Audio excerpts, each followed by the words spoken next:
There's a lot that Honkai Star Rail has taught us since its release nearly 1,000 days ago. That by coming together, we can overcome any problem. That destiny is ultimately powerless against the indomitable human spirit. That capitalists will gladly perpetuate unfathomable evil upon the disadvantaged in order to indulge its insatiable lust for wealth and power. That lesbians are by far the most powerful beings in the universe. Speaking of lesbians, Kafka puts it best when it comes to the most important lesson of all. Good times never last. Nothing in this game endures forever. Whether it be the new overpowered DPS unit dominating every aspect of the game, or the most quote-unquote 100% future-proof must-pull support, all characters will fall off or get replaced by a stronger unit eventually. Such is the nature of an ever-evolving meta, and, frankly, a company who profits so much from power creeping their games that they literally built nuclear reactors. To put it into perspective, this is what an overpowered unit looked like in 1.0.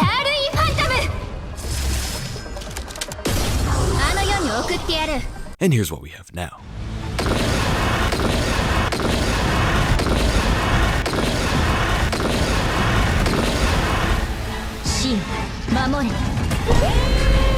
So while there have been some sustained units who were able to seemingly perpetually maintain relevancy, by some units, I mean Huohuo, the same cannot be said for DPSs or supports, since while utility may not be able to be fully power crept, the same cannot be said for damage. Now, I'm not saying skill expression doesn't exist and can't alleviate this to some degree. I mean, we've seen Saleh Zero cycles well into 2.0, but there's only so much you could do with a 425% ult multiplier when bosses have hundreds of millions of HP. So the only way to stay up to date with the meta is to continuously pull for the newest busted DPS and support, and then the next one 6 weeks later, again and again, until either the sun explodes or they stop adding rampant HP inflation. So, when the sun explodes. At the end of the day, the simplest way to make people pull for a character is to make the old characters unusable, and cranking up the HP knob has been undefeated in that regard. After all, Hoyo is smart enough to never release a damage unit that scales perfectly with how much HP the enemies have.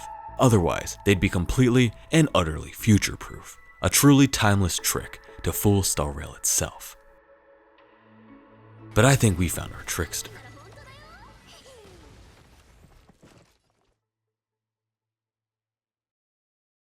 Cipher was released at an odd time in the meta, where the likes of Casterus was still overwhelmingly dominant in all endgame modes, something I'm sure we won't see continue for very long. Which was absolutely tragic for Cipher, since she wasn't a best in slot option for Casterus, or for most of the meta comps for that matter. Frankly, Cipher is a really weird character. Unlike just about every other support/sub DPS released in the past year, she's not tailor-made to enable a certain team comp or tied to the hip with a specific damage dealer. Broadly speaking, she's a follow-up attacker/debuffer who neither has the most follow-ups or debuffs, and can only provide as much damage as the rest of the team is able to muster. So this begs the question, why would you even want Cipher in the first place?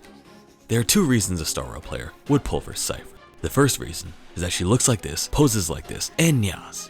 And the second reason is, well actually that's basically it.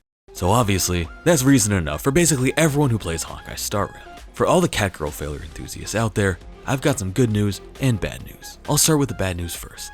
Tectone is still alive, and in spite of all the hype I've built up for Cipher, she's best in slot for a total of 0 viable teams, which you might think would mean that this character is Acheron levels of washed. But as for the good news, she's second best in slot for every team in the game. Hoyo is about one beta version away from releasing the single strongest unit in Star Rail history, but ultimately wanted up making a ton of changes and releasing the awkward and confusing mess we know as release Cipher. But while the bizarre nature of her kit has kept her away from being the #1 option from every team that matters, it's also the exact thing that allows her to remain relevant this far into the meta, and likely will continue to do so well into the future. The secret to Cipher's unmatched longevity and versatility lies in her traces and ult.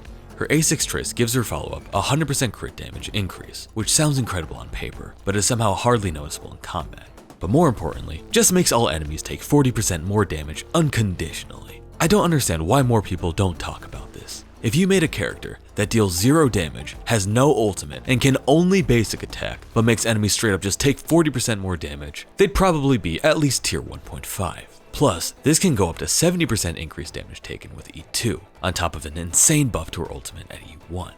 Speaking of ult, the second part is where it really gets interesting. Her ultimate tallies a percentage of all the damage taken by a given target and deals it as a massive burst of true damage. So you may be asking, So what? It's just a small increase of damage that you've already done. Much like how Huohuo's ult might not sound like a big deal in theory, but is absolutely game-breaking in practice, you have no idea how good Cipher ult is. Cipher's patron damage tally truly is one of one. There are other supports that give incredible buffs. We all thought Robin's Concerto was absolutely game-breaking, even in spite of the difficulty of charging her ulti, and it certainly was at the time, but that all changed when Tribby came around and just handed out 24% all-type res pen by simply existing.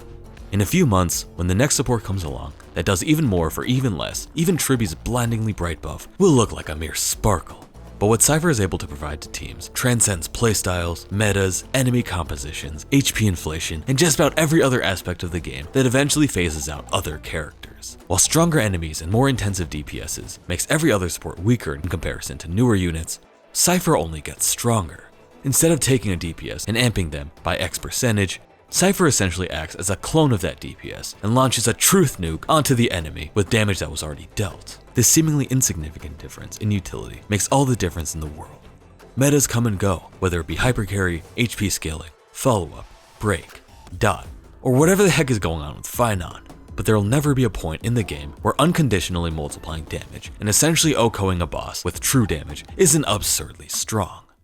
To show you what I mean, here's a graph of the most used DPS units as of 3.6, with relative appearance rate on the x-axis and relative cycles to clear on the y-axis. So characters who show up above y equals 0 clear MOC faster than the average cycle count of 4.08, and characters who show up to the right of x equals 0 appear more frequently than the average rate of 16%. Keep in mind that this is based on data from Purduin with a fairly limited sample size, meaning that certain outlier characters will have a drastic effect on the averages. Characters in the top right quadrant are above the point of balance and are rightfully overrepresented in usage. Units like Evernight and Black Swan, who are popular, solid meta characters all around.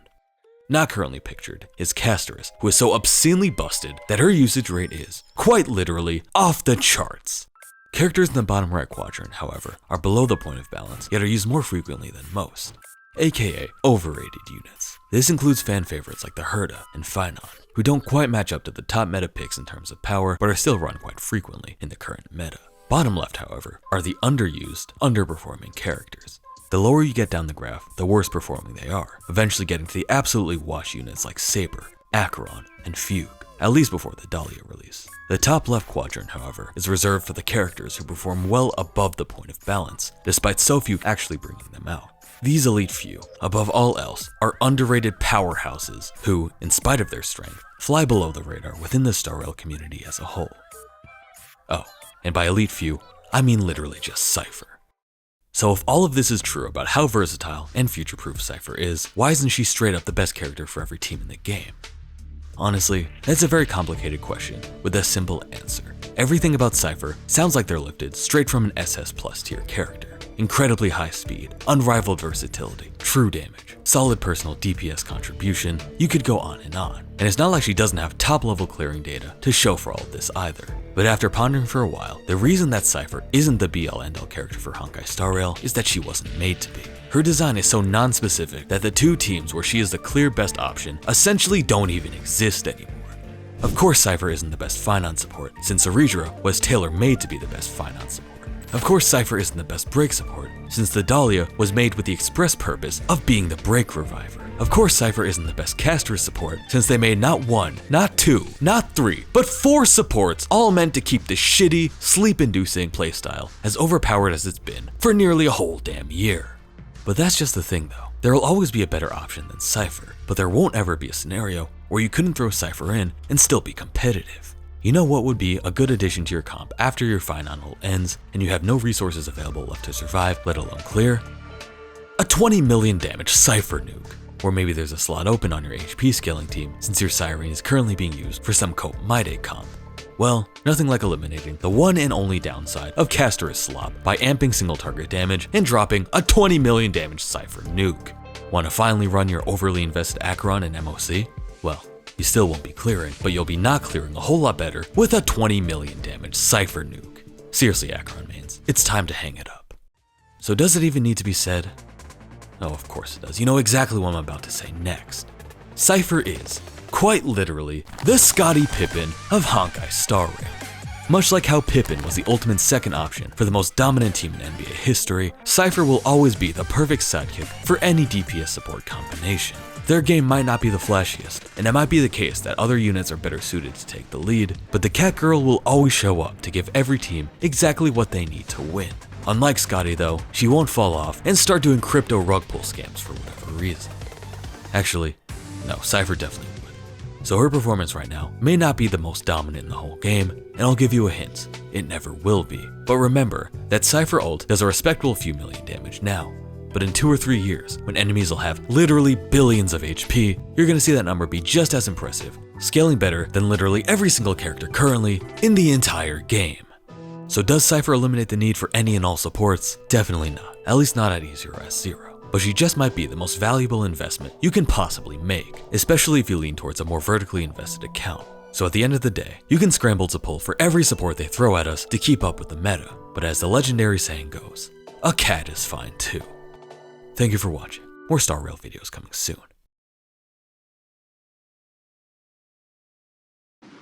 Anyway, $4 a pound.